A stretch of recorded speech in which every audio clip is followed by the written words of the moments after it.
নমস্কার বন্ধুরা, welcome to ST unique sports. তো ইস্ট বেঙ্গলের সামনে সুযোগ এসেছে রসগোল্লা ডার্বি জিতে পয়েন্ট টেবিলের উপরের দিকে উঠে আসা, তার সাথে গোল ডিফারেন্স বাড়িয়ে নিয়ে একটা ভালো ম্যাচ উপহার দেওয়া সমর্থকদের।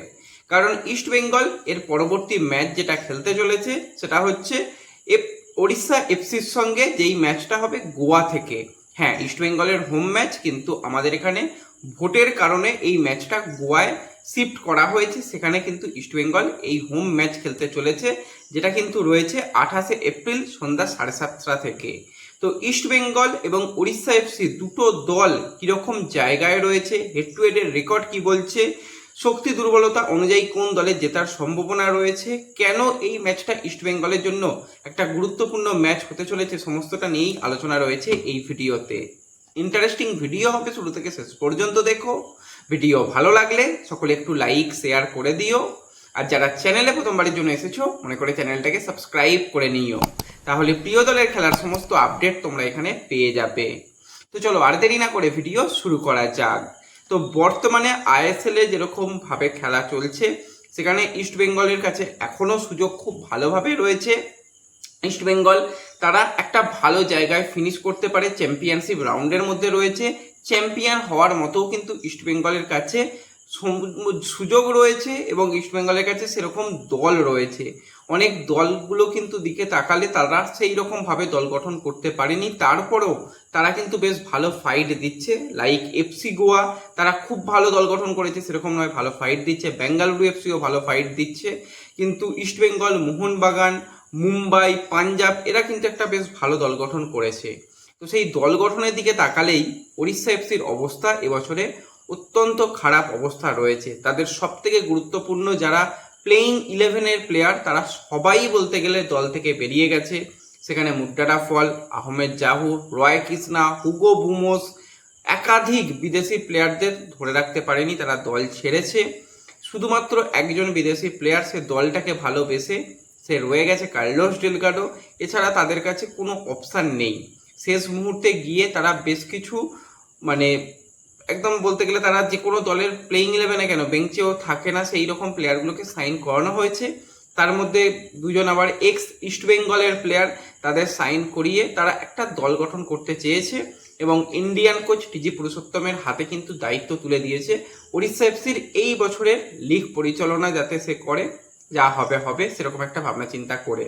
তো ওড়িশা কিন্তু এই বছরে কিছুই করতে পারছে না, পারাটা স্বাভাবিকও নয়, কারণ অন্যান্য দলগুলো তুলনামূলক তাদের কাছে ইন্ডিয়ান স্কোয়াডটা ভালো রয়েছে, সেটাও কিন্তু এই ওড়িশা এফসির কাছে নেই। তো সেই ওড়িশা এফসি কিন্তু তারা খুবই খারাপ অবস্থায় রয়েছে। বর্তমানে পয়েন্ট টেবিলের দিকে তাকালে ওড়িশা এফসি কিন্তু রয়েছে, তারা 13 নম্বর পজিশনে। 8টা ম্যাচ খেলেছে, 1টা ম্যাচ জিতেছে, 3টে ড্র এবং 4টে ম্যাচ হেরেছে। গোল করেছে তারা 9টা, এবং গোল খেয়েছে কিন্তু তারা 14টা, এবং তারা -5 গোল ডিফারেন্সে 6 পয়েন্ট নিয়ে রয়েছে।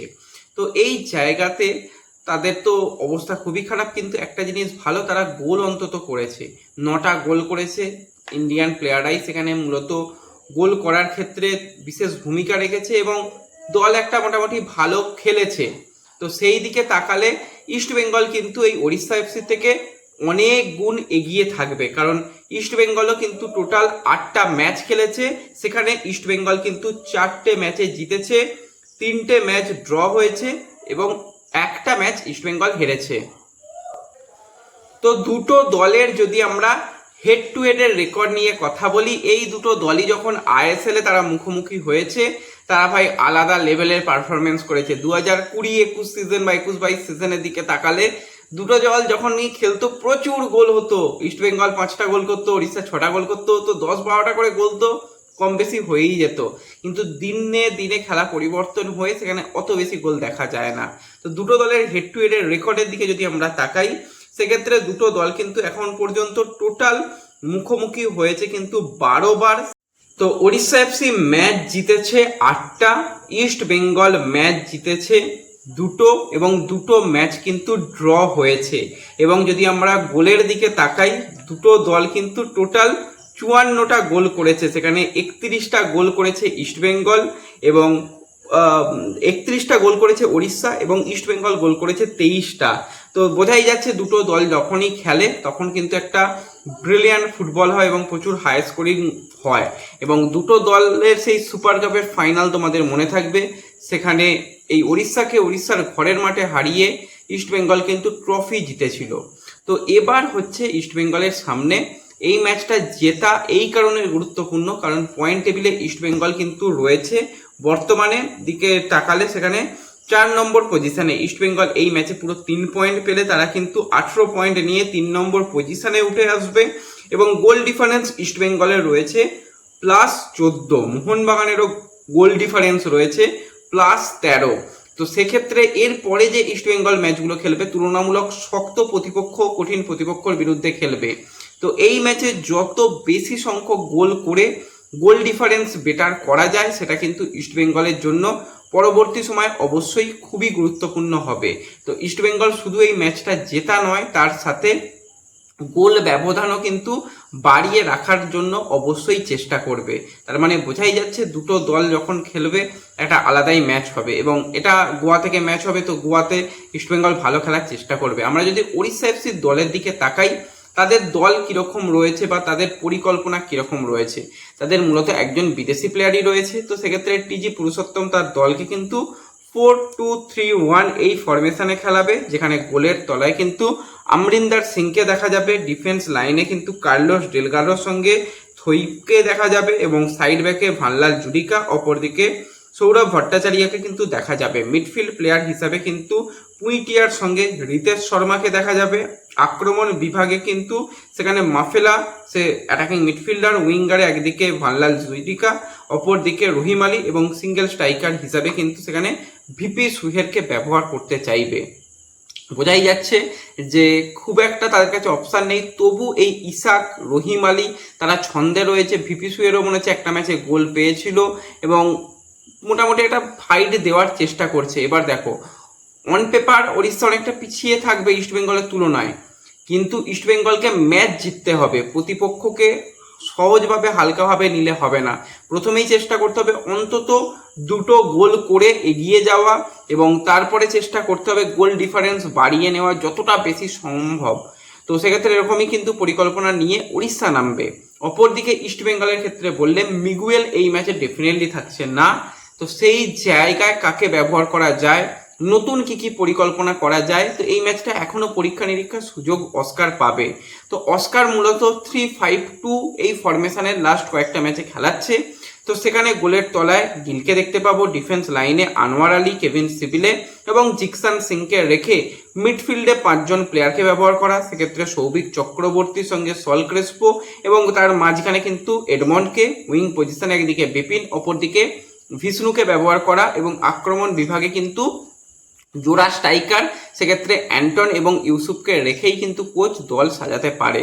এছাড়া কোচ কিন্তু 4-2-3-1 ফরমেশন একবার গিয়ে দেখে নিতে পারে, কারণ পরের ম্যাচগুলো 4-2-3-1 খেলতে হতে পারে।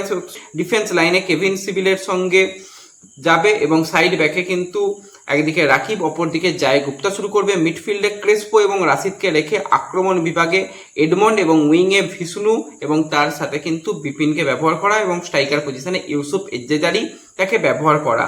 এছাড়া কোচ আরও একটা পরিকল্পনা করতে পারে, তো সেক্ষেত্রে কিন্তু সাইড ব্যাকে কিন্তু আনোয়ারকে রেখে জিকসান এবং কেভিন সিবিলেকে সেন্টার ব্যাক, এবং সাইড ব্যাকে কিন্তু রাকিব এবং গোলের তলায় গিল থাকবে। এবং আক্রমণ বিভাগে খুব একটা পরিবর্তন নয়, রাশিদ তার সাথে সল তারা মিডফিল্ডে খেলবে, অ্যাটাকিং মিডফিল্ডে সেক্ষেত্রে এডমন্ড, এবং আক্রমণ বিভাগে ইউসুফ এজেজারি, উইং পজিশনে একদিকে বিপিন, অপরদিকে ভিষ্ণু। এই রকমই কিন্তু কোচ পরিকল্পনা করতে পারে। কোচের হচ্ছে সব থেকে বড় যেটা এই ম্যাচের জন্য কাজ হবে, সেটা হচ্ছে দলকে একটা নতুনভাবে সেভ দেওয়া। কারণ মিগুয়েল খেলছিল, মিগুয়েল কাট সমস্যার কারণে কয়েকটা ম্যাচ তো মিস করবে, তো সেই মিগুয়েলের অভাব কে পূরণ করবে? সলকে দিয়ে কি সেই কাজ করানো যাবে, নাকি সেই জায়গায় এডমন্ডকে দিয়ে কাজ করানো যাবে, সেটা হচ্ছে একটা দেখার বিষয় হবে। ওভারঅল বেশ কিছু নতুন পরিকল্পনা দেখা যাবে হেড টু হেডের রেকর্ডে ওড়িশা এগিয়ে থাকলেও ইস্টবেঙ্গল সেই ব্যবধানকে কমানোর চেষ্টা করবে এবং সর্বোপরি গোল ডিফারেন্স বাড়িয়ে নিয়ে এই ম্যাচ থেকে পুরো 3 পয়েন্ট পেতে চাইবে ইস্টবেঙ্গল। তো তোমরা এই ওড়িশা এফসির বিরুদ্ধে ইস্টবেঙ্গলের বেস্ট প্লেইং 11 কীরকম হতে পারে তোমাদের মতামত কমেন্টে জানিও। ভিডিও ভালো লাগলে লাইক শেয়ার করে দিও, চ্যানেলে প্রথমবারের জন্য এলে সাবস্ক্রাইব করে নিও। দেখা হবে পরবর্তী ভিডিওতে, ধন্যবাদ।